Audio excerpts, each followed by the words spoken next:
ఈసా ఫౌండేషన్కి చెందినటువంటి 80 మంది గల్లంత అయిపోయారంట నేపాల్లో.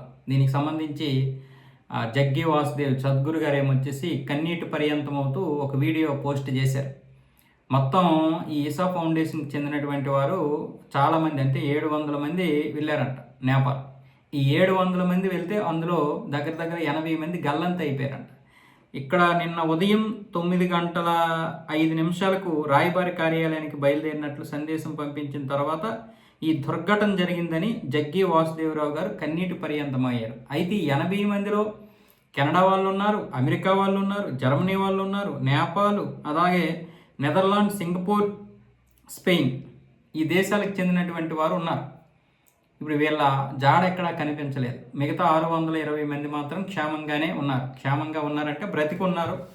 వాళ్ళ బ్రతుకులు కూడా చాలా దారుణంగా ఉన్నాయి.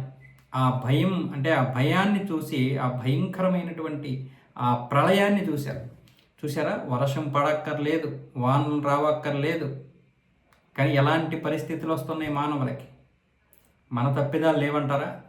ఈరోజు హిమనీ సరస్సు ఏదైతే ఉందో అది కృంగిబాటుకు గురైపోయింది, బద్దలైందంటే వాతావరణంలో మార్పుల వల్లే కదా బద్దలైంది.